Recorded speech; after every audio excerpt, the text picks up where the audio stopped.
here in the Bahamas. We are going to make it right. If you became a millionaire, would you keep working? You know? Great job, brother. Good plan to make Shelby. What's going on right now is California's trying to figure out. Oh, I can. Oh, welcome to BitBoy Crypto. Yes, it is DZ here. Ben is on the book tour. Check where he's at. We're going to be looking at those. He might be coming to a city near you, but the book tour seems to be going phenomenally. Welcome. It's been a wonderful week in crypto, wonderful month in crypto. Davos is wrapping up. All the elites, all the ineffectual elites, they're jumping on their private planes. They're heading back home. But you know what we're doing in Web3? We're still building. How was your weekend, TJ? Oh, it was great. We had a good time. We hung out here. We played a little pickleball on Saturday. A wild Iran showed up. So that was... Iran. How's he doing these days? Mr. Elron Schmieds, he's doing great. He's working for an NFT, kind of a MoonPay competitor. I think it's called Winter. Might be somebody we're partnering with on the marketplace. But yeah, it was great. We had...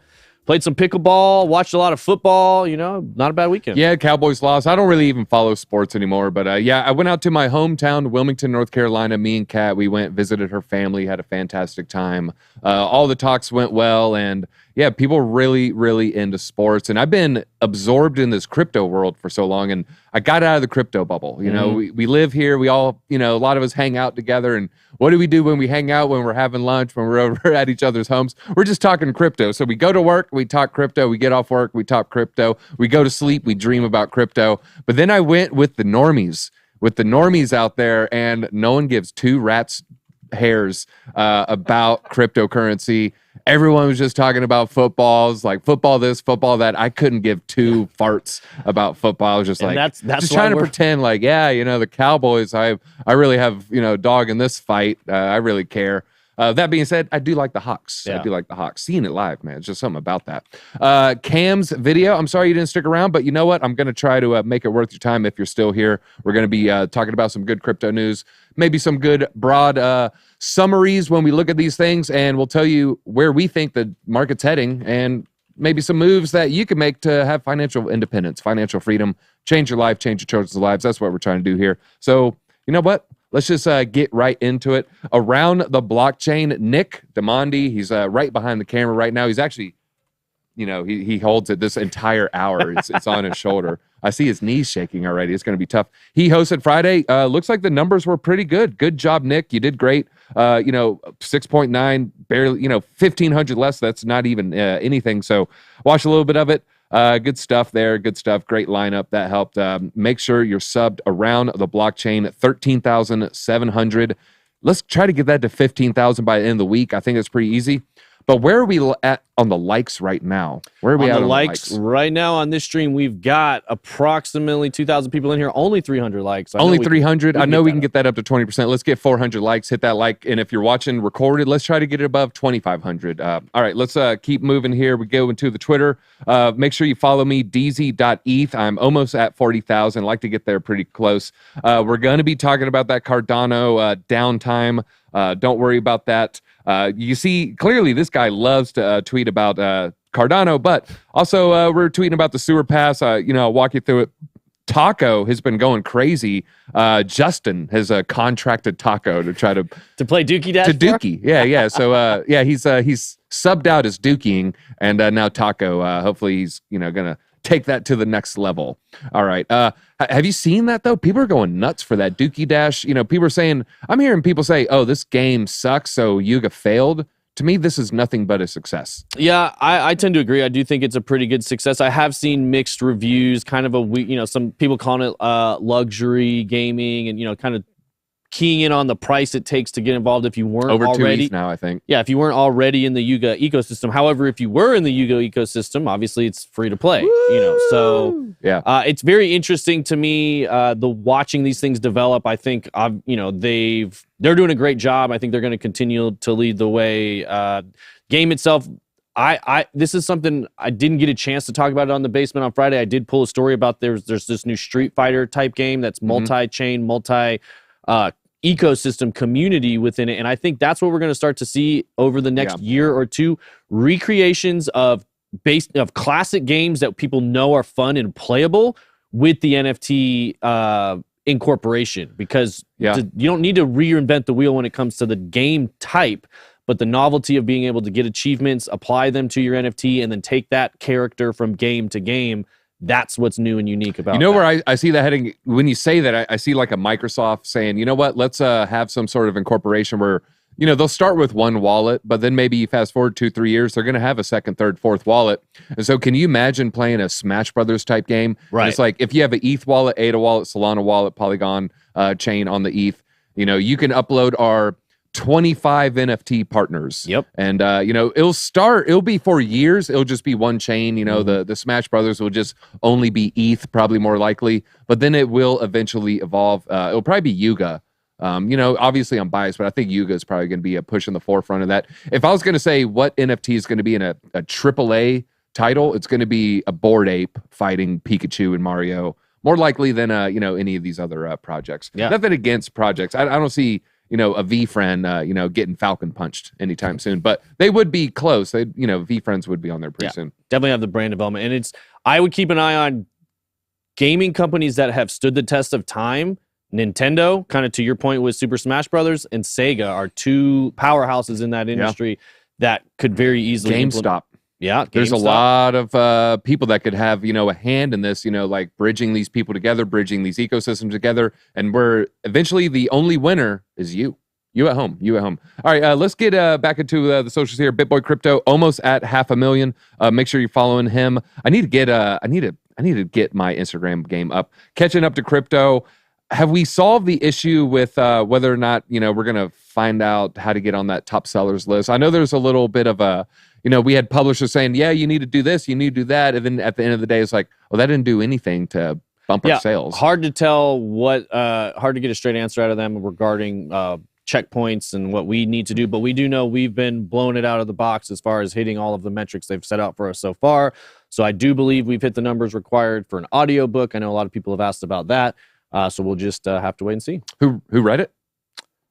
We haven't done it. We haven't read it yet. But Ben would likely be the voice of it. But you have to, I think, hit a certain number of sales before they'll publish the audiobook. All right, DZ in house. Let's go. Yeah, I'll try to wear a junkie hoodie later this week. All right, let's go to Coin Market Cap. We're looking here. We are past $1 trillion on the market cap. 1.04 trillion. 24-hour volume, 57 billion. The dominance, though, 42%. Now, you have Benjamin Cowan still saying 50%. Are you seeing 50% Bitcoin dominance? Oh, yeah. I think 50% is very likely. I mean, if he's saying 50% now, he has backed down a little bit because I know he was saying 60% at one point. Yeah. And we've always kind of said between 50 and 55 is clearly possible. I do think the stable coins do kind of play a factor into that. That hasn't been, you know, as much of a factor in previous cycles, but 50% very achievable in my opinion. DZ is a snoop of crypto. I don't know what that means. I hang out with old white ladies and cook. Yeah, sure. Yeah, you know what? You're right. I did used to wear wife beaters a lot. All right. ETH dominance, 19%. ETH gas, 21 Gwei. Man, when things started pumping, and then we had like a little scam dump for a second, that gas jumped up a whole bunch. I was like, oh my God, a double-digit gas fee. I haven't seen one of those in a while. It's usually like $1.71. All right, let's see. Let's look at Bitcoin's price. It was pretty flat earlier. I actually looked earlier. It was 0.00%. 22,859. Still flirting with some pretty awesome levels here. Frank is going to, break down some of these numbers in a little bit. ETH down a little bit, so we're seeing a little bit of a divergence here. BNB on the way up. XRP, Cardano down slightly. Solana down 3%.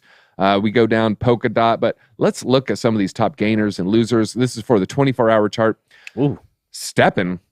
Where's Brian? Yeah. We got to get Brian out here. Figure out, hey, why is Steppin' pumping? I still have a handful of shoes. I sold out of most of my shoes, and I think I have like 2 or something. Definitely should have got out completely. Reminds me of happier days, right? When Steppin' was pumping, everybody was in a better. Yeah, just hey, I got paid $120 a walk. Yeah, this is sustainable. All right, Lido Dow way up. Axie Infinity. I've seen KG tweet about this a lot. I think Axie has some things in the work, or community's just turning bullish again. It could be either or. Gala still pumping a little bit, up 7% on the day. Phantom Graph. Do you think Graph can come back? I do, absolutely. I think Graph is a sneaky sleeper. I think it definitely could have a good run in this. What's funny, if you look at my Coinbase app, because I've I get crypto from other places. I sell different times. Sometimes I'm trying to sell at top. Sometimes I'm selling for different reasons. And Graph is my highest gainer on Coinbase because for some reason, you'll transfer ETH around, or you move things around, or you move things in a tether. And then so ETH is off of Coinbase. You switch it around, and it comes back in as tether. So they don't register any kind of ETH gains. Graph is like the only thing I'm in the green. Everything I'm super, super negative. Like every number on Coinbase is red. That's why I got to increase my buying right now. I bought a little too much of the dip of 21. I didn't sell enough. So I wrote a lot of the Coinbase alts down. But the best way is to buy low and then lower that average price. Yeah, and that's something I've been harping on a lot. If you guys are watching Blockchain Basement, which if you're not, go follow, subscribe to that channel. I'll drop it in chat just a second. But that's something, you mentioned the Bitcoin dominance at the top of the show. You mentioned alts bleeding against Bitcoin, and that's something in this, probably most of this year, something to be careful about. We're seeing Bitcoin having strong moves up. We'll likely experience a pullback at some point. When we do, alts generally pull back dramatically more. So you got to be careful with the Bitcoin to altcoin pairs during, kind of these sideways markets when Bitcoin's generally growing in dominance. I don't know if FunFit Feelings is correct when he says this, but if it is, it makes a lot of sense. Step-in VC unlocks are coming next month, so the team is buying to pump price. That is a thing that you see happen. I'm not saying that's happening with Step-in, but oftentimes when you have a huge unlock in 30 days, you can manipulate the price for, pennies on the dollar compared to what you're going to receive. And then when you start scaling out, you end up making, pretty decent money there. All right, let's look at the top losers before we bring Frank on. Optimism down 7%, Kava down 5%, Helium down 4%, but they did have a pretty good month previously. OKB slowing down a little bit, but still up 50% on the week. Aptos just had a phenomenal week, up 60%, so I wouldn't even consider this really a pullback. This is just healthy retracement. Mana also had a really good week. The previous week before this one, you see it just up slightly. Curved out, Sandbox, similar to Mana, just had a really good week about 10 days ago. And HBAR, just another little healthy correction because they are up 30% on the week. Uniswap, I am into Uniswap. I see people throwing out some of the coins you can buy on Coinbase, Quant, AVAX, a lot of these. My Zcash, hey, I got a little Zcash, more for the ethos of crypto, not so much like I love Zcash and I want to use my Zcash. I just like supporting Zcash and what they stand for. But they're up 10% on the week. Polygon, and then we largely go flat and then into the gainers for the weekly. Dave Digital, you know what? People love Ben, and there's nothing wrong with that. Tony, we miss Ben too, but you know what? He's spreading the word. He's letting people catch up to crypto. But there you go. I think it's time for us to catch up to the charts. Catch up with some candles and catch up with Frankie Cabs here. How you doing, Frankie? He wanted to start with Bing Bong and answer the question. Bing Bong. What is going on, guys? I hope you're having a good day. And yeah, just had to come in walking on those tippy toes. I'm just kidding, guys. I don't always do calf raises, but we have a lot of really good stuff to look at on the charts today as we actually had a pretty bullish weekly candle close, which we were looking for and does have me feeling pretty good about some potential continuation to the upside, but we are coming or we are stuck below a very, very key level of resistance. So that is something we have to keep in mind. Let me just do a quick little refresh here, make sure all the levels are current. And let's see. Okay, so essentially, let me turn off some of these indicators. So I'm going to show you guys kind of the levels that we are hitting up against right now. Wait. Before you get too far into it, how'd the weekend go?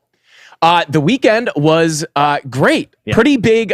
We got a nice little pump. That was something we were looking for. Obviously, I always warn people, something that we look at a lot, at least me when I trade, or something that we look a lot at on the channel, is divergences, right? So we do wait to get up to those key levels of resistance. We try to look for some divergences along with some other bearish confirmations to catch some short positions on the way up. But, something we've been talking about a lot is, in a big uptrend like this, you want to be obviously a lot more conservative with those bearish signals as you are getting a big move to the upside, because you are naturally going to form those divergences on the way up. And a lot of times those bearish divergences, while in a bear market, can turn into absolute collapses and are absolute money printers. In an uptrend like this, typically you will see just a little bit of a correction or just some kind of consolidation before another break to the upside. So all of our shorts have been pretty scalpy, but I just know you called it perfectly. Friday, like if we rewind to Friday afternoon, Ben had been entering along. We were at the gym, and Brent's like, man, Frank says this could run all the way to 23, like right as that breakout happened. And sure enough, ran all the way to 23. I know we were here hanging out on Saturday. You were working hard streaming. I know there was a lot of big wins in the Candle Mafia Discord. So congrats. You nailed that call. Yeah, thank you.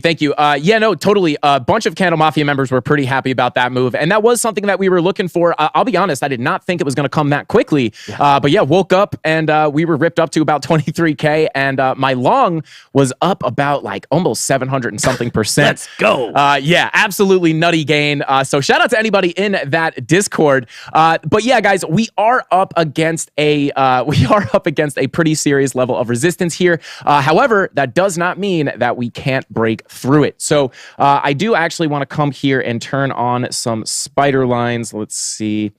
Are we on the wrong chart here? Let's see.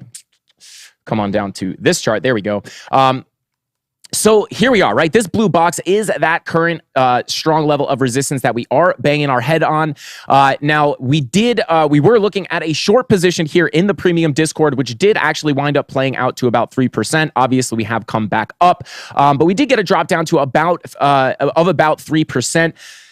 We may actually get a little bit of a cool off here. And the reason I say that is because we are starting to get money flow coming out. Now, as I talk about this, I do want to kind of preface this all with, I am leaning a bit more bullish, guys. And I'm going to show you the main reason why that is in just a second. But I'm just talking locally right now. So just so everyone's aware, I'm not expecting this thing to dump down to zero. But as we come up to this resistance, we did get some pretty strong top signals, guys. We did get a big 4-hour bearish divergence. You can see we have massively higher highs with our lower highs on our indicator, giving us that bearish divergence, which did give us that 3% scalp down. But this actually could still potentially play out to a little bit bigger of a correction to the downside, because if we work our way up these higher time frames, you can see we also had bearish divergence on the 8-hour, the 10-hour, the 12-hour, and the 16-hour.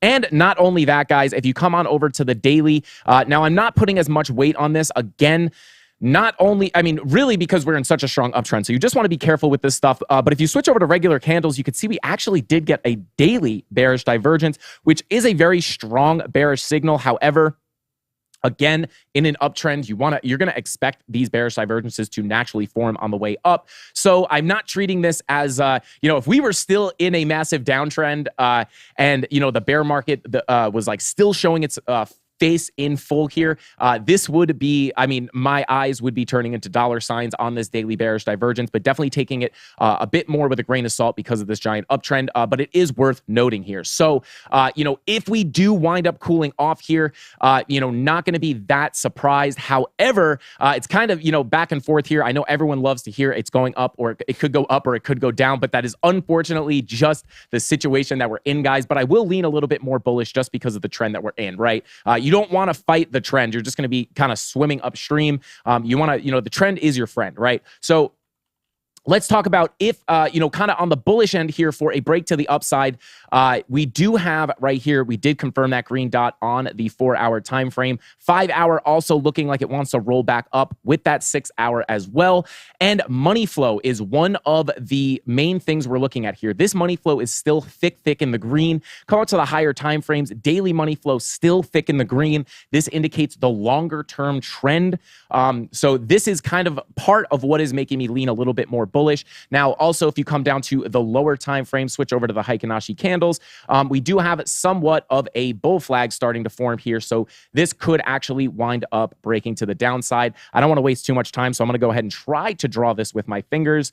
There you go. So you have some form of a bull flag starting to form here. And, depending on where you want to pull that flagpole to. But I will say this. If this does wind up breaking, the measured move will bring you almost perfectly up to our next major level of resistance, which is going to be essentially this spider line right here, which comes in at about $24,686. And there is some confluence there. We also do have a local golden pocket in this level. If we go ahead and pull this, I'm going to have to move that top level. But if you start pulling some local golden pockets, I know it's hard to see, but there is a wick right here, which is where I'm pulling that fib from. I'm not just pulling it from random red candles, but we do have a local golden pocket within that area. There we go. It's from this little high right here. So you do have some confluence there. So if we do get that, and coincidentally, not only do you have the spider line and that local golden pocket in this area, but the measured move of this is going to be very rough because I hand drew this, but the measured move, the technical breakout target of that bull flag is almost exactly in this area as well. So typically what I like to do when I have multiple levels of confluence is I like to draw that area as kind of a range, because a lot of times support and resistance is not just a single level, it is a range. That's how, so if you draw your support and resistance as a range, you can avoid kind of getting, when price wicks through your level and you think it's breaking, only to get sucked back below the level and dump, you won't get tricked here. So you have a little bit of a range to look at, but that measured technical target is something to look at. You do have the confluence up to that golden pocket / spider line. So if this thing does break out of this last resistance level and we see that bull flag play out to that technical target, we could wind up seeing ourselves in the 25,000s, guys. This brings us up to about $25,365. The lower end of that range, that spider line does start at 24,617. So if we break that up, things could get exciting if we take a look at that volume. That's what I was about to say. Yeah, let's see. Perfectly. Yeah, exactly. Try to figure out how quickly we can get there. We do actually have a bit of resistance there, so not a massive gap or anything. However, once we get to this level, guys, we are going to be retesting those highs that we made in August from all the way back here. And this is the level where if we flip it into support, that is really where that the next big volume gap comes in, up to about 30K. So if we could crack above that $25,400-ish level, that is where we could see things start to take off pretty quickly and get somewhat of a teleportation up to about 30K. So that is kind of what I am looking at for a potential break to the upside. And I do just want to bring up the weekly time frame real quick here, just to kind of let you guys know why I am going to continue to lean bullish.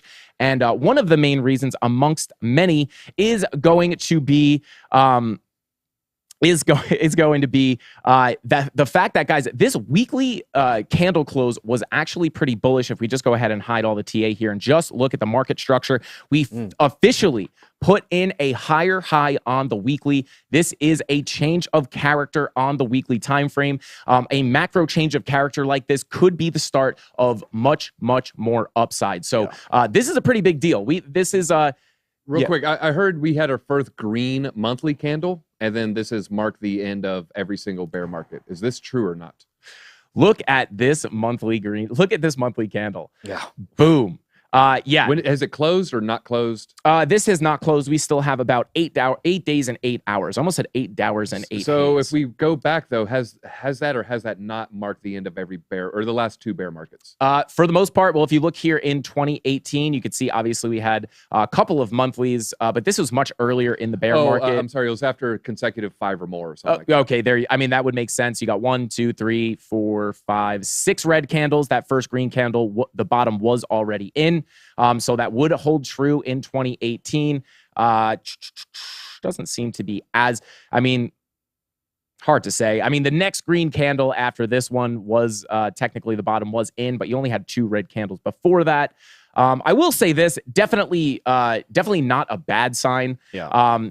But yeah, that is and that is a strong monthly candle too. That is a big green candle. So I was actually curious to see what TJ, what you thought, and DZ. I know there's a lot of people out there panicking. I missed the bottom. Oh my God. What do you guys think?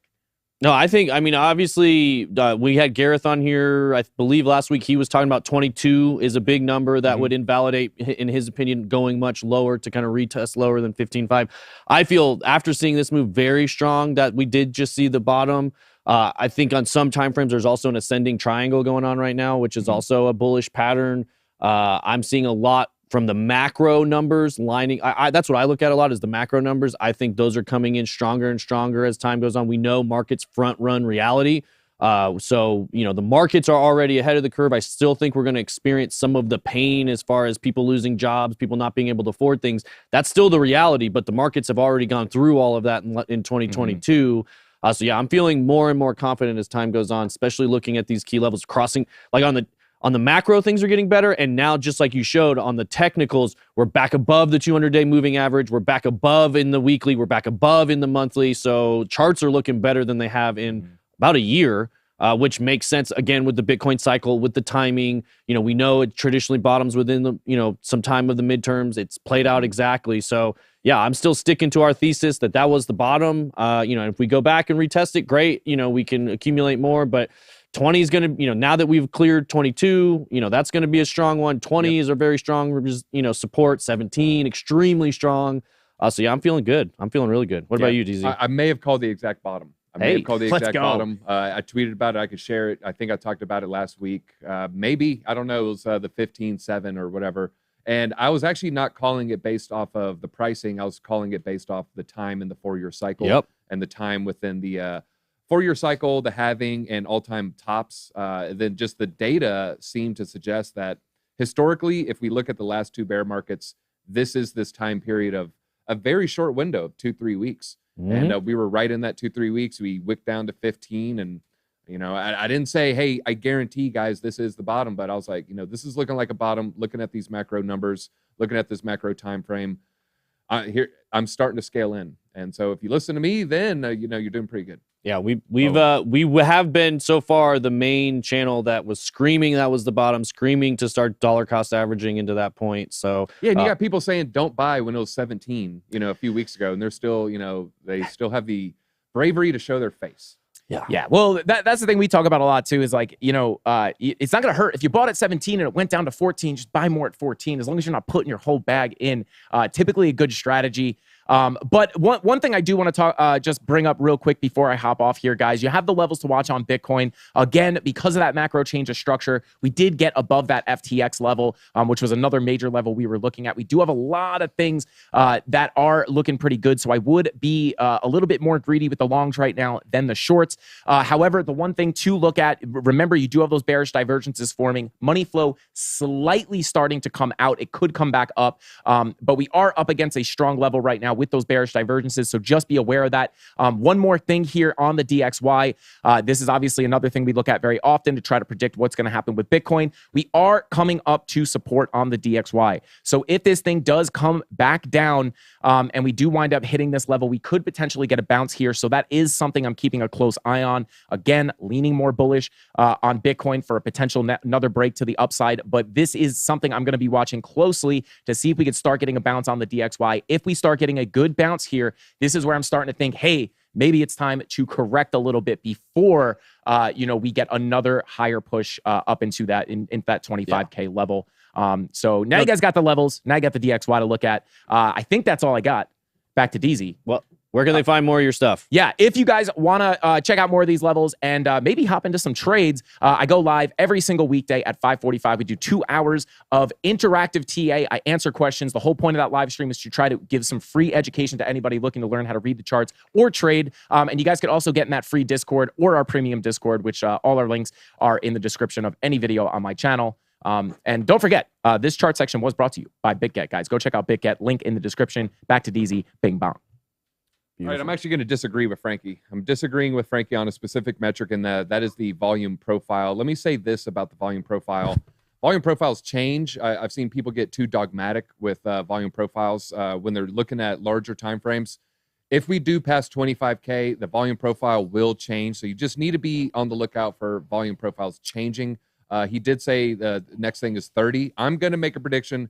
It is going to change to the June, July lows of 28.5, 29. You will see a volume profile form at that June, July low because that's going to be a mark of support / resistance there. Yeah. So what I'll say, be careful with changing profiles. Yeah, that's what I'll say on what volume profiles may change, but volume of BTC traded doesn't. And so when you see a massive, like we know 28, 25, 23 was one, 20 was a massive one, 17, and this is where we pick a lot of these levels is based on where we see trades happen, you know. So, you know, to but DZ's volume profile point, great in the short term for the next pump, and he was saying 25, so keep a sharp eye on that. But they only go up to 1. I would say after it goes to that one, it's just too dynamic, interchange. And yeah, good point, TJ, with the all-time. Then you can kind of look at some of those. You know, someone said, do I want a cookie for saying, let me just pull up the tweet. I actually retweeted it on the 16th, feeling better about my prediction, saying that was the bottom. And I did this on 2014. And like I said, this was nothing about the price. This was all about, just where we were in this 4-year cycle theory. I'm a firm believer in the 4-year cycle theory. It works. I just happen to maybe catch the bottom of 15,900. So maybe. You want to hear a funny story? Yes. The guy out here in our building that completely unrelated, completely not into crypto at all. The guy always has a microphone on. He's like leaning in, like saying, "Where's your crypto at?" No. He rents some space here. Really smart guy. He's been very successful up to this point. He made his first ever Bitcoin purchase. Okay. 15.8. He's like, yeah, I just made a big purchase around 15.8. You think I did good? And it's just like, he's just one of those guys that everything comes easy to him, and he does not easy. Like, he's very smart, very successful, but you always have that friend that just like happens to just make their first buy at the bottom. He'll probably sell the actual Pico top, so just a funny story. Yeah. I felt a little like it was a little high. You know? So I just happened to sell. I was like, yeah, that was the Pico top. Yeah. All right, let's get into the stories here. Bitcoin surges 30% since crypto skeptic Peter Schiff advised hodlers to sell. So it looks like it pumped 30% off Peter Schiff's and Jim Cramer's saying, I don't know, area. The crypto rally caught a lot of investors by surprise with lingering questions about the sustainability of the momentum after the prolonged bear market in 22. Some view the gains as temporary, while others believe that Bitcoin's next bull run has begun. Here is saying, it's trading above 18, its highest level in 3 weeks. An excellent opportunity to sell ahead of the release of December CPI data. Meanwhile, gold hasn't moved at all. Yeah, so if you listen to him, he stole gains from you. Yeah. Peter Schiff, the gold bug, stole your gains. So, just remember that. Just remember that. BitBoy has rubbed off on DZ. That's in the wrong context. Sounds pretty terrible. All right, notably, the U.S. CPI data came in lower, hinting that the Fed Reserve might slow down its monetary policy. This served as fuel for the ongoing crypto market rally. It didn't really push down the thing as like everybody thought. And I'm starting to just say the CPI data is barely even moving things. I feel like the information's so front ran. Yeah. You can kind of see where the market's heading the week before, then it gets priced in, then nothing really changes. And any kind of movement you see afterward, I feel is largely unrelated. Well, they're getting smaller and smaller too. And to your point, yes, they've told us exactly what they're going to do. They're going to raise 0.25 bips in February. They're going to do it one more time, and then we're good. Then they're at the level that they're at. So I agree. It's going to have less and less impact. Is that why I'm in full sweats? I'm in full sweats because it's freezing in here. I'm always just cold. Yeah. All right. Bitcoin derivatives data shows room for Bitcoin price to move higher this week. All right, Marcel, let's see what you got backing this up with. Rally to a 23 high of 23,100, and the move followed notable recovery in traditional markets, especially the NASDAQ Composite Index gained 3% on the 20th, which is pretty large for stocks. Some analysts have pegged Bitcoin's gains to DCG Group filing for Chapter 11 bankruptcy protection, allowing the troubled Genesis Capital to seek the reorganization of debts and its business activities. But more importantly, the move decreases the risk of a fire sale on their assets, including the $13.3 billion trust fund Grayscale Bitcoin Trust there. So a lot of fear, uncertainty, doubt removed from the selling of all those billions of dollars of Bitcoin. If they fire sold that Bitcoin, I don't know how much it would affect the market, the actual sale. I think it'd be an OTC deal. Someone would come up, similar to what we've seen in the past. But the fear and the FUD that are derived from that sale, and they'll look at the discount that person get, and they're like, well, that's the true intrinsic value. And then I would see a huge movement downward from that. Yeah, we are going to see some shares changing hands for sure as part of the Genesis and Gemini debacle. That's part of how they're going to make that push that bankruptcy through. So something to keep an eye on. I agree, it's probably going to be all OTC. Transfer that doesn't necessarily result in sales, but we'll have to keep an eye on that. Yeah, no, this right here, this chart shows OKX traders margin lending ratio. Signaling they increase their leverage long. So this is just the traders. Are they long? Are they short? And right now they're leaning long here. So, the traders are feeling bullish. A lot of people are feeling bullish. Are you feeling bullish? Last I saw someone say we're 900. They were the 900th like. I'll feel bullish if we're over 1,000. Are we over 1,000? We are over 1,000. Over 1,000. Yeah.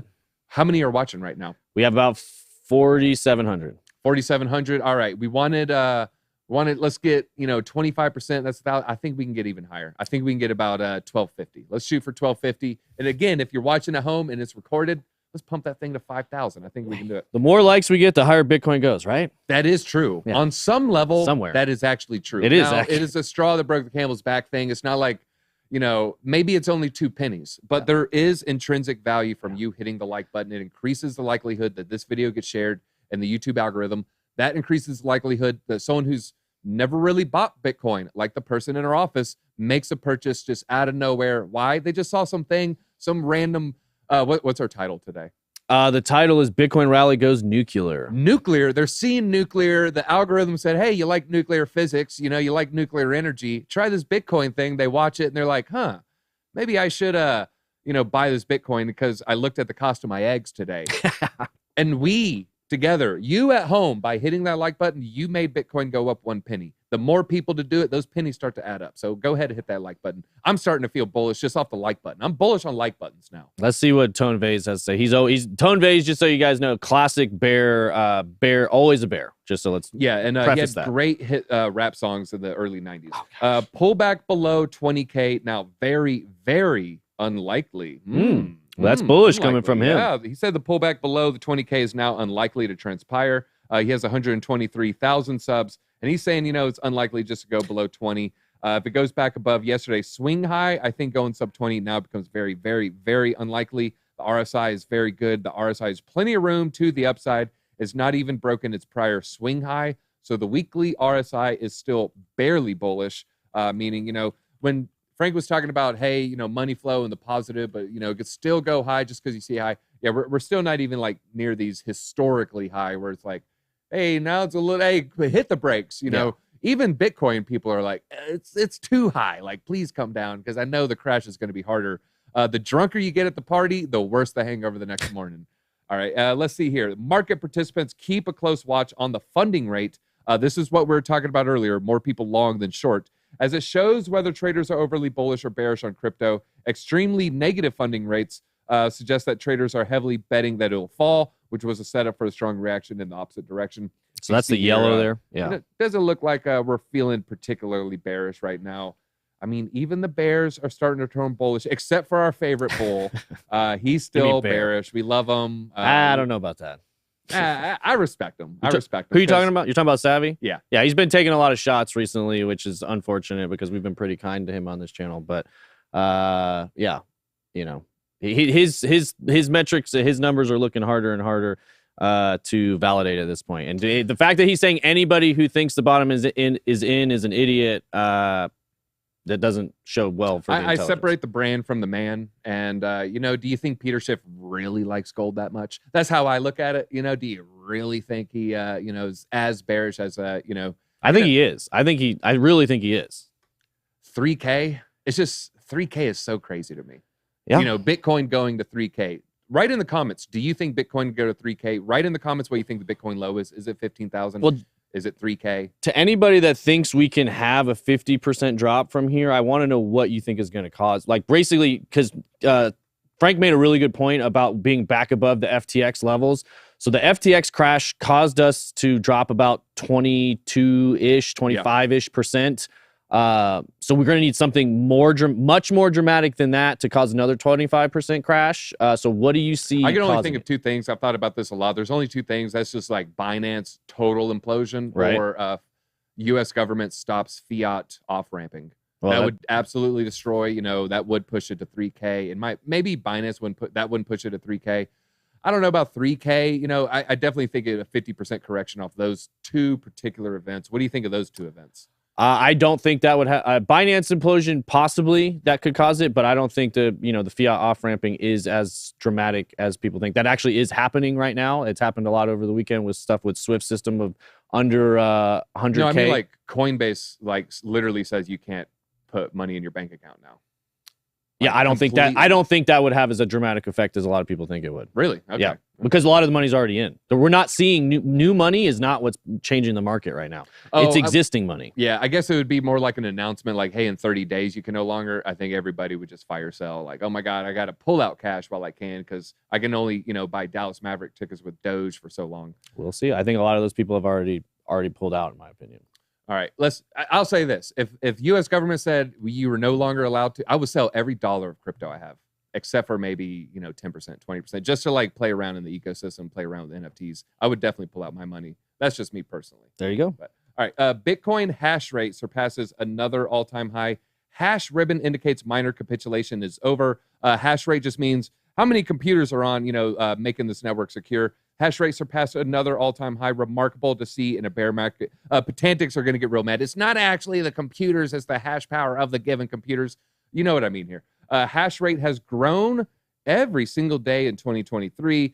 It's only, mid to late January. I wouldn't get super bullish off that, but the hash rate grown every single day, that is pretty good. We often see that leading up to when you see the halving event. So, maybe there's a little bit of that going on here. Hash rate adjustment percentage change. This you can see, all right, we turned bearish on the hash rate. We turned bearish on the price. We turn, then we kind of turn around. It is a lagging indicator here. So now I'm not even sure, if this is going to equate to long-term price action. But essentially, you do want it to be, it's good and bad. Essentially, you want it to kind of be more expensive to mine Bitcoin just off human, psychology. If it costs you $20,000 to mine an ounce of gold, do you really want to go sell that gold for $2,000? Or are you just going to like dig your heels in the sand and say, no, I'm waiting for it to go up a little bit? I feel like a lot of people dig their heels in the sand and say, yeah, I don't really want to sell this at a loss here. Yeah. Generally, that sets the floor for fair market value. Yeah. And, fair market value, of course, it's just like, oh, Bitcoin's all fake. I heard a lot of that this weekend. Yeah, I like to invest in things that are real. That's a whole nother conversation there. Well, then you ask them what you can point to as far as being real, though. That's the funny thing is you ask people that say that what they're investing in, and generally they're not investing. Really, it's just like, oh, okay, so what do you invest in? And they're like, oh, well, Starbucks every day. Yeah, exactly. I just got Paramount Plus. Now we can watch, something else. I did just get Paramount Plus yesterday. Yeah? I got another thing. I became obsessed with Yellowstone. Oh, I've heard really good things about that. So watch Yellowstone. Let me know. Do you guys watch Yellowstone? Yellowstone's pretty good. It's Kevin Costner. It is always funny, and you saw it in the I forget that movie Robert De Niro that just came out. When you see like 7-year-old dudes like get into fights in movies, it's like, all right, is Harrison Ford really kicking that much butt? Like, you kind of just go with it though. Yeah. But I mean, it's not too many scenes. It's like maybe one or two. But you're like, a right hook from Costner, 73 years old. Is that powerful? Okay. All right. America's first nuclear-powered Bitcoin mining center to open in Pennsylvania. All right. Indeed, a zero-carbon data center manufacturer, Cumulus Data, subsidiary of independent power producer Talon Energy, has completed the powered shell for its first data center powered by a 2.5 gigawatt nuclear power station. Dang. This was reported on the 18th. Furthermore, on top of this 48 megawatt powered shell, 2 additional ones are in advanced development in phase 1 of the project, with a planned aggregate capacity for the campus of 475 megawatts. Huge. They have also identified 18 Talon Energy sites with the potential for data centers directly connected to the power station. We've talked about this for, a year and a half at this point. You're going to see energy companies get into the Bitcoin ecosystem, and that is just going to be huge, huge, huge. I mean, can you imagine? We've talked about sovereign money, sure, El Salvador, their GDP, you look at it, but then you look at, you compare ExxonMobil to, a smaller country like that. There's a lot of capital that could be deployed here. So good stuff. Yeah, and we know ExxonMobil already heavily involved in Bitcoin mining. And so those energy companies, this information is definitely not lost on them. Yeah, and a lot of corporations, even like a Berkshire Hathaway with Warren Buffett, they have subsidiaries, and they kind of keep at arm's length for political reasons, for ESG reasons. ExxonMobil, I think, is one of the top ESG companies in the world. ESG, of course, in the World Economic Forum. They hate Bitcoin. Some would say because of the energy usage. Others would say the freedom that it gives people. I tend to think it's more about the freedom. And it's just going to be a good thing as more and more money, just big money, sovereign money. This is serious stuff, and this is what's going to make it real to the people who say it's not real. Yeah, I only invest in things that are real. And you tell them, well, ExxonMobil basically created the Bitcoin in your wallet, and they'll be like, oh yeah, that seems more real to me, even though there is no difference from the shadowy coder in the basement. But it seems a lot more real if Exxon's involved here. Yep. All right. Of course, we know it's real. Davos launched blockchain project aims to be the SWIFT of stablecoins and CBDCs. SWIFT-style bank for issued and regulated digital currencies was launched by a firm involved in Dun, dun, dun. China's national blockchain project. Hong Kong-based companies launched digital payment system aimed at bridging the gap between stablecoins and CBDCs. According to the press release, a number of global tier 1 banks dun, dun, dun, are already involved in use case of concepts to test the network and cross-border transfers and swaps.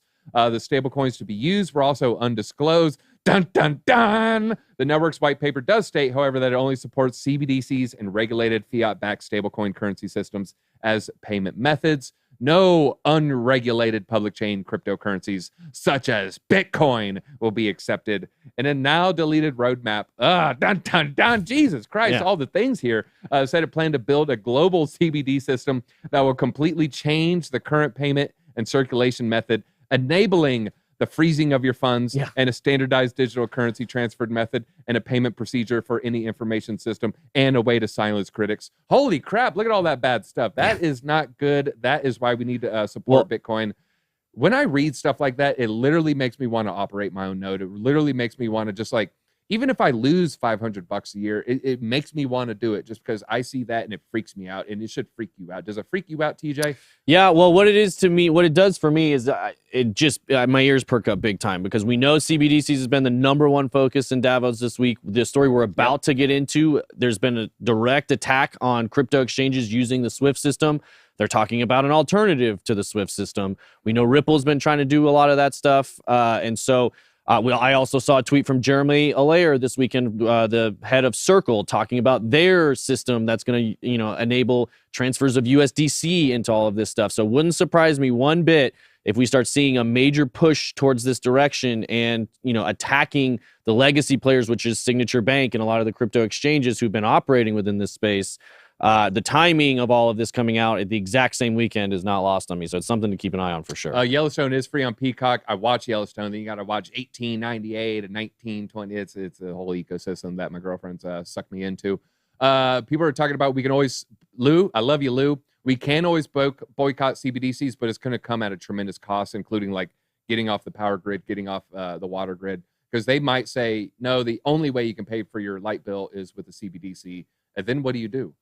Sure, that you can get around it and have a windmill, but it's it would be not that much different than the dollar right now. Most of your bills you have to pay with US dollar. If dollar converts to a CBDC, or whatever local currency you are, wherever you are in the world, you'll have to be converting into your local currency to make the payment. So I don't think it's as scary unless all of your savings are in it. But yeah, it's definitely a metric of control they're going to use as the future goes on, just like they do right now. Yeah, living off the grid is, I don't want to say it's easy right now. Like you can quote unquote live off the grid, and a electric company they'll kind of, I don't want to say turn a blind eye to you, but it's not really an issue. As they try to ramp up control, it might be an issue where we're talking about Yellowstone. Yeah, you literally might have to live like a cowboy, 150 years ago. You ride into town like Ted Kaczynski, once every month, and buy some random goods. Yeah. But it's not a free society that they want us to have over at Davos. All right. And on that note, let's talk about this story here. Signature Bank halts SWIFT transactions under $100,000 for crypto users, says Binance. Why would they only do it for under $100,000? Could it be, maybe big money's trying to get out? I don't know, but it looks a little shady to me. No longer supporting those under 100K. One of our fiat banking partners, Signature, has advised that it will no longer support any of its customers with buying and selling amounts less than 100K as of February 1st. A Binance spokesman said in an emailed statement to Decrypt. As a result, some individual users may not be able to use SWIFT bank transfers to buy or sell crypto with or for USD for amounts less than 100K. Only 0.01% of their monthly users are served by Signature Bank. Other Binance banking partners have not been affected, the exchange noted, adding that is actively working to find a solution for affected users. So it's really not that many people, 1 in 10,000. Signature has been hit hard by the recent turmoil, just like everybody else here. It's not that big an issue for when it's a 1 out of 10,000, but they test out the things for the one of ones. And so it's I wouldn't get too complacent when you see something like that. It's still something to be worried about here. Any thoughts on that? Yeah, I mean, again, I have a lot of thoughts on this in general. We're going to talk about it in pretty good detail on Blockchain Basement today. So if you guys do Might have to check that out. yeah, if you guys Where can they find that? I just pinned it in the chat to the YouTube channel Blockchain Basement. There, you guys should go subscribe. I know we have a lot of people watching that don't subscribe. So we're going to be live on Twitch at 1:15, and then it'll be out later in the day. And I'll be on Thursday, right? Is that every Thursday? Yep, I got Okay. you for I think Thursday and Friday. I look this week. forward to it because then I can be a little bit I can talk about things besides crypto. Sometimes we get off on tangents. It's really fun. We interact with the viewers a lot, so definitely want to check that out. Yeah, it's definitely more Q&A, but a little looser lips too. This is the amount is interesting. You made a good point. Why would, if you're going to cut off Swift, why only for 100,000? Like, why are you only cutting out the small guys? Yeah. Why is it still easy for big money to get their money in and out? And it's not just out. This is, this important thing. It's in too. Yep. So if you want to send money in and make big purchases, you can still use Swift system for more than 100K. I'm sure they'd come up with some transaction issue as to why, but it seems to me this is tightening on retail traders. It's been made clear, I think, to the big money out there that this is here to stay. You need to get positions. You need to be taking action into capturing this market. So I think it has a lot more to do. We know we've got stuff through this FTX stuff that they looked into Signature Bank. Now they're imposing these restrictions from Signature to many different exchanges. This hits Binance, this hits BitThumb, this hits OKCoin, it hits a lot of other projects. And while rolling out a CBDC, conversion from Davos, while Circle's rolling out. So to me, this is par for the course of big nations and big money players using their power, which is regulation and enforcement over these other things. So to me, it's like I said, this will develop a lot more as time rolls on. Have you seen some of those independent journalists at Davos? And I'm not talking about Mario Newfall. I'm talking about like real independent journalists, the ones not speaking on stage, like pressing the Pfizer CEO, pressing Greta Thunberg, pressing a lot of these CEOs of just all these elite companies, and what few politicians are there. It's very telling when in Klaus Schwab. Did you see the Klaus Schwab when they bum rushed him? I say no, I haven't seen. So what's really funny is he was very friendly for the first 7-8 seconds, maybe 10 seconds, and then he says, "What press corporation are you with?" And they say, "Oh, we're independent." And you see his physical demeanor change, and you see he's like, "Oh no, I'm no longer talking to this guy." And then all the handlers, they're a little bit more aggressive. It's very telling. The Greta one from today was really eye-opening. I'm not one that has anything against that girl. To me, it's. I think she just has very limited information that's being piped into her mind. And, so she's just an automaton, just like we all are. It's just maybe some people focus on their inputs a little bit more. I think she's just a process of her inputs. And then, of course, her outputs are going to be like that. But they said, will you publicly show disdain for it was OPEC and Putin, I think she said, will you condemn OPEC? Will you condemn OPEC? And very telling. You have to find that clip. Just look for it yourself. It was very interesting. It was eye-opening to me.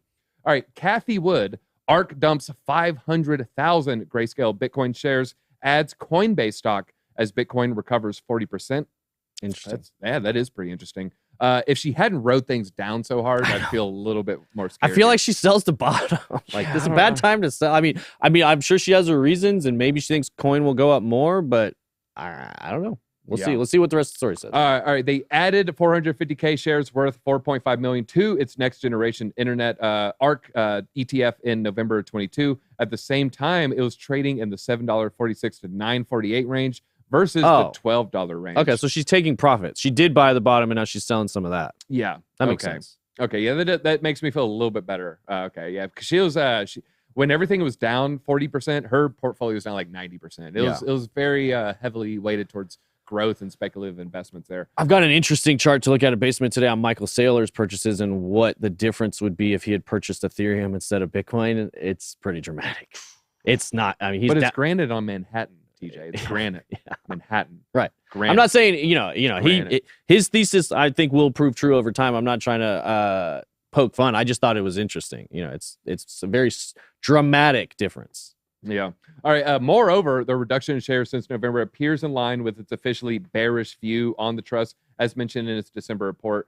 They stated it appears to be one of the biggest question marks in the crypto industry at this time. I thought it said at all time of all time for a second. Yeah. Okay. So she's got some questions about it. They did add almost 1/3 coin shares.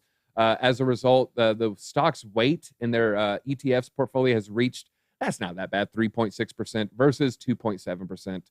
Yeah, that's 1/33rd or 1/30th of her account. Nothing crazy there. Any bad news, be it her selling out of Grayscale Bitcoin Trust or DCG going bankrupt, will spark the same fears, uncertainty, and doubt, and likely cause an expansion of the discount once again. The firm warned in its Seeking Alpha note. Are they giving notes to Seeking Alpha? What are your thoughts on Seeking Alpha? I don't know much about it. I think it's like one of those, like, it was around like before Bitcoin. You know, I remember looking at them for stocks like 15 years ago. Maybe I'm confusing them with another one, but it's like paid for articles. Gotcha. Basically, like, yeah, you should buy the stock, or oh, you should short it. All right, can I get whoa now? All right, Genesis trading arm moving funds on blockchain. Bankrupt units reveal extent of their liabilities here.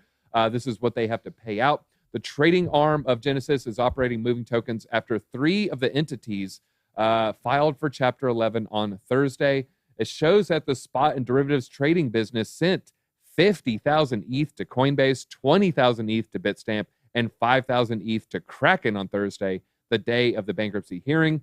In the company's Chapter 11 filings, it listed $3.5 billion owed to its top 50 creditors.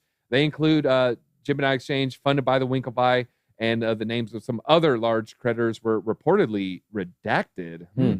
Bankruptcy petition listed liabilities, maybe FTX stuff, as between $1 billion and $10 billion, with more than 100,000 creditors. Genesis listed its estimated assets in the same range there. And real quick on that 1 to 10 billion, I know I've noted this before. That is a checkbox on the bankruptcy filing that you have to select. So if it's basically like, 500 million to $1 billion is one category, 1 to 10 is the next. So just because it says 1 to 10 billion, a lot of people are like, how do you not know if you have 1 billion in liabilities or 10? It's just that category. Yeah, it's just the early preliminary paperwork stuff. So they know it's about, according to the article, 2 to 3. All right. Here's a little interesting, theory here. Is the Fed Home's Land Bank system carrying out stealth rescue of the 2 biggest crypto banks? Signature and Silvergate have received billions in loans from federal home loan banks, a system originally designed to support housing finance and community investment. While providing loans to other financial institutions is nothing out of the norm, some market participants have warned that lending to crypto-exposed banks could lead to the crypto contagion, spreading to traditional finance companies too. Oh no, we don't want the contagion. Silvergate suffered a bank run following the collapse of FTX. Aside from taking loans, they also had to sell $5.2 billion of debt securities it was holding on its balance sheet at a significant loss to cover around $8.1 billion in the withdrawals. As a result, it incurred a $700 million loss, which reportedly exceeded their entire profits since their inception in 2013 there. So a big loss of $700 million on those assets. We'll see if that contagion, the more decentralized something is, the quicker that contagion is. Because, we saw the stuff with FTX and the Aave smart contracts. What was closed out first? Yeah, all the DeFi. Yeah. The things where code was law. Right. But when code isn't law and bureaucracy is law, things are going to be a lot slower. So this is going to be more of the bureaucracy side, less of the smart contracts code is law side. So contagions on that end, it'll take a little bit longer when it's just not maker compound, convex finance, liquidity swap. They're like, no, I need to give them ETH or I lose everything. Guess what? They're going to come up with that ETH. When it's like, oh, we have a hearing and some lawyers and restructuring, they'll drag their heels all day. Yeah, all day. All of this stuff is definitely interconnected, guys. I think this is a big attack really on Silvergate in a lot of different ways, because they had a very strong stranglehold on them. Being the main bank between crypto and the traditional payment rails. So, let me put on a little tinfoil hat today. I was listening to All In, as I do on the weekends, and they've talked about China's energy policy a lot, and there's some happening. I think they're building 30 nuclear reactors, maybe 300. It might actually be 300. They're building so many nuclear reactors. They're going to get their energy costs basically down to the cheapest in the world by a huge factor. I think it's like 4 cents when things are normally 17 cents or 20 cents or something like that.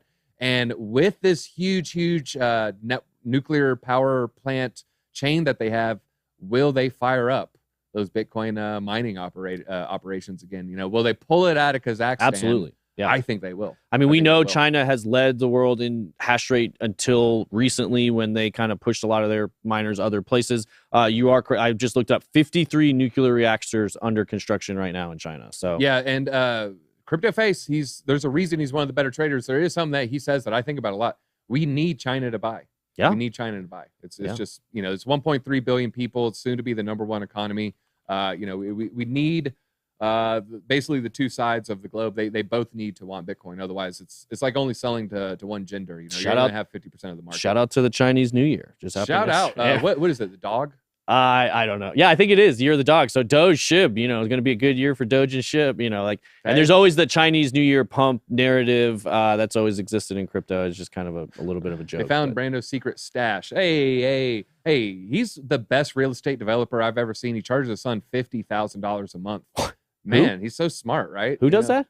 Oh, you haven't heard? Biden charged his son $50K a month in rent. Dang. Now, some are saying, I'm not saying this. No, I'm not saying this. But some are saying, if he did have some sort of payment to make to his father via bribe, they would do it via a $50K a month rent for something that isn't worth $50K. I would never say that. CryptoFace said bunny. The bunny. It's the rabbit. Rabbit or bunny. I don't know. He said bunny.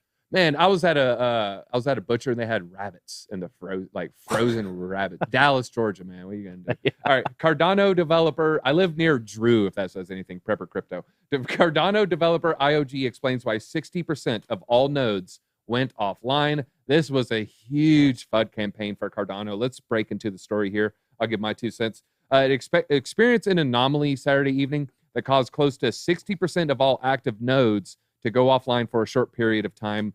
What they're not saying, I think it was like 40 seconds. While the blockchain did not come to a standstill, so while the blockchain didn't go down, there were delays in transactions. But what happened and what was the cause? So basically, it didn't go down for, I want to say 40 seconds. It took longer to send something. Yeah. That's essentially what happened here. But I think that's a pretty good sign. Obviously, uptime, one of the most critical things when you're talking about a blockchain. You don't want to have blockchains going down, maybe slowing down. Well, obviously, we've seen that happen with a lot of different networks for various reasons, whether it's network congestion, high use, or something like this. Interesting to see that many did go down, desync, but great to see that the network stayed active. Yeah, this affected relay nodes and block producing nodes. Edge nodes do not appear to have been affected. And they went on to explain this appears to be triggered by a temporary anomaly that triggered one of two reactions in the node. Some disconnected from a peer, others through an exception and restarted. Most nodes recovered automatically without human intervention and performed a restart, depending on the choice of staking pool. Nevertheless, the company promises to further investigate the cause of the anomaly and to additional monitoring logging measures in addition to regular monitoring procedures. BJ actually helps run our Cardano stake pool. Is everything good with the BitBoy Cardano pool? So B-Pool is good, and I actually was going to talk to TJ about this because I guess late Saturday night when it happened, I was on Pool Tool and saw that it was showing that the node was offline. Log into it, and nothing's offline. So what I'm interested, and I don't know what I'm talking about here because I'm still learning, but I'm wondering how much it was API data that was mislogging the machines. So, but for me, our node never went offline, but Pool Tool said it was offline. Interesting. So, Yeah, we'll have to dig into that. Directly from the horse's mouth there. Yeah. I know. I just want to share that, a lot of people are fans of BJ, and he is the guy. So we have and I say this with all the love. We have the nerdiest guy in the office, doing the Cardano stuff. That tracks, right?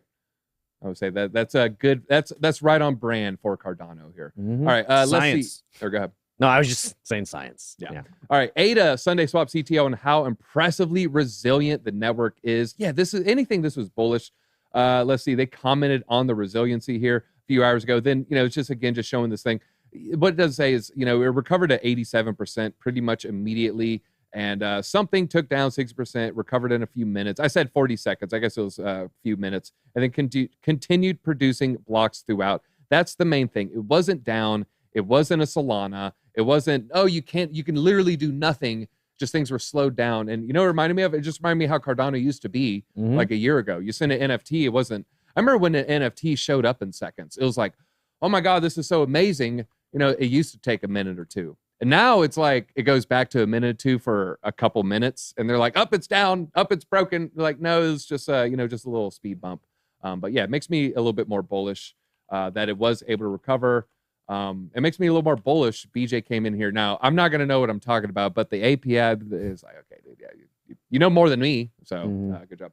All right, 4.6 billion. Let's talk a little ETH here. Up in flames since EIP 1559. They're fueling the fire of ETH burning here. Here's a scene from Carrie where this is right after they dumped the blood on her. All right, since it was implemented, a grand total of 2.8 million ETH has been removed from circulation, or roughly 4.6 billion at today's prices. Now, is this? I don't think this is the net loss. I think this is just total loss. I want to know how much was added. Destroyed more than 16 at an estimated rate of 1.6 per minute. It shows it right there. If you want to look at those numbers, it's all on that Ultrasound Money website. Okay, all right. Let's see. The only real reason this projection wouldn't be fulfilled would be if ETH adoption usage falls off a cliff. Every transaction ETH gets burned. So which use categories are leading adoption on Ethereum over the past week? Mostly NFTs and DeFi are fueling Ethereum's flame here. USDT transfers roughly burned 705 ETH this week, while USDC transfers burned 228. In other words, USDT continues to lead usage in terms of stablecoin adoption on Ethereum. All this Davos stuff makes me like Tether a little bit more. All the CBDC talk makes me like Tether a little bit more.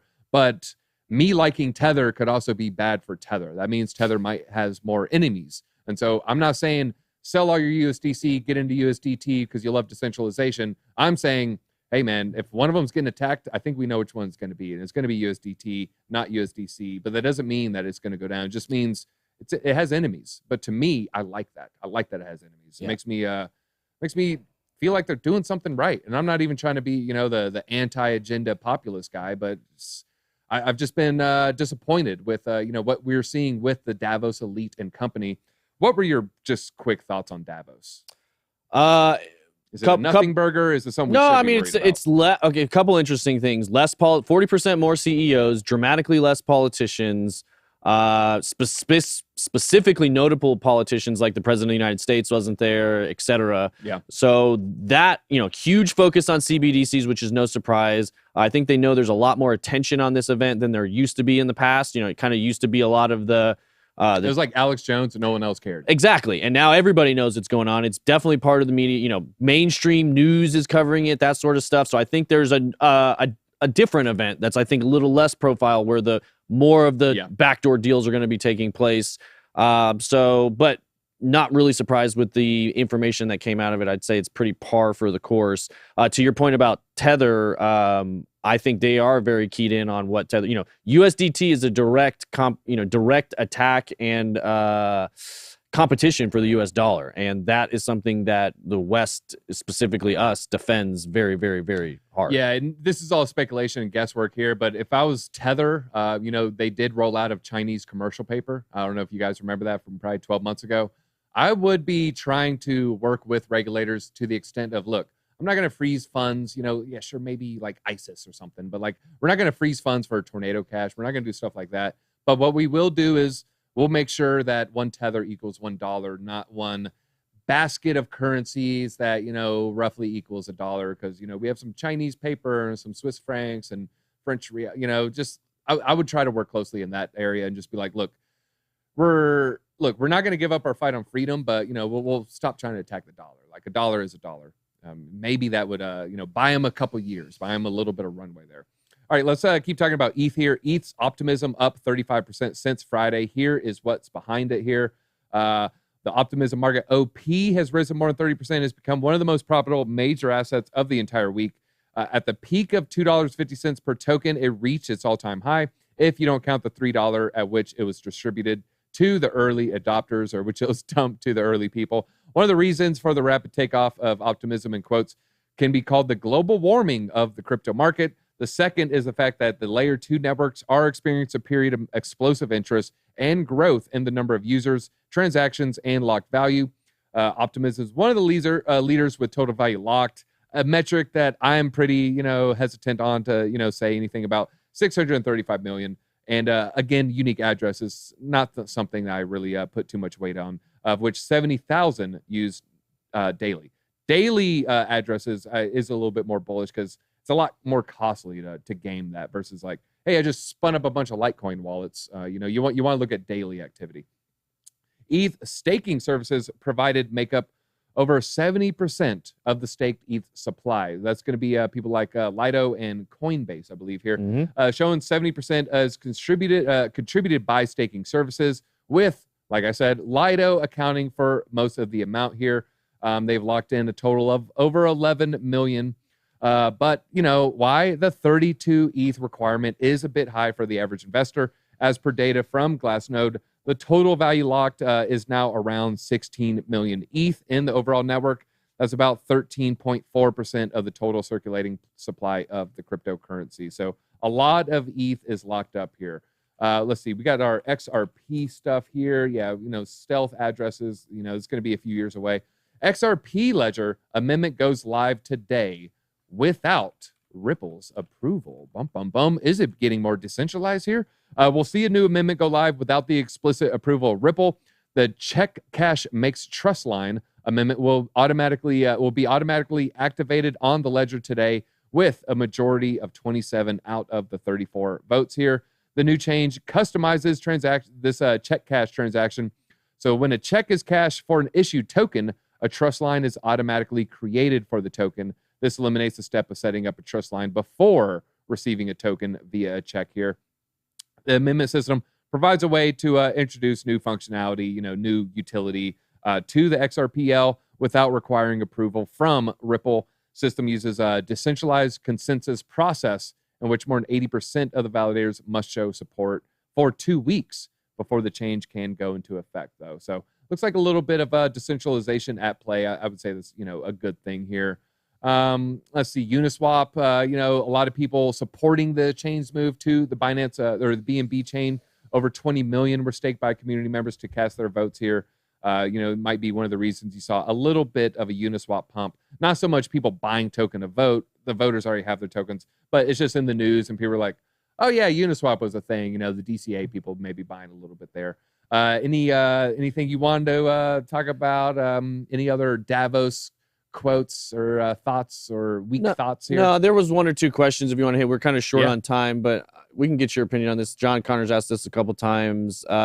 If NATO, including the United States, puts boots on the ground in Ukraine, what do you think will happen? All markets will nuke, 10, 20%. Crypto, probably a little bit more, 30%. That's just, it's going to be speculation off nuclear war. Yeah. The odds of nuclear war increase. And so everything's going to be like, yeah, I don't know what the heck the world's going to look like in a year. So people are going to pull positions. Yeah, exactly. Anytime there's unknowns, things tend to pull back until they have a little bit more clarity. Yeah, it's the unknown that freaks people out. But then it generally recovers fairly quickly. Yeah.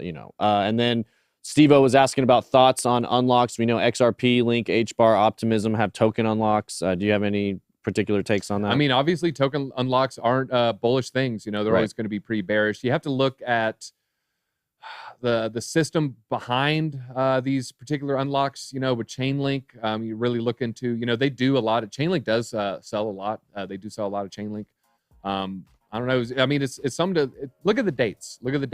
And don't be someone's exit liquidity. Well, just be aware of it. I mean, obviously, like DZ said, it's part of the protocols. It's part of the schedule. It's not unknown. It's good long term to get more of the token in circulation, and it's great. But immediate, in the short term, supply and demand metrics do apply. And you can also use it as your strategy at DCAing. So you really do want to you're going to buy some Chainlink, look at the token unlock, and then, time your buy, maybe 48 hours around the unlock there, because you're going to see a lot of downward pressure. All right. I think that's all we got time for today. Felt like it was a great show. Thank you, Steve-O. Make sure you're hitting that like button, and make sure you go to Around the Blockchain at 5 p.m.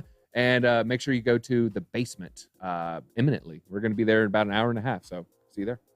30 minutes, right?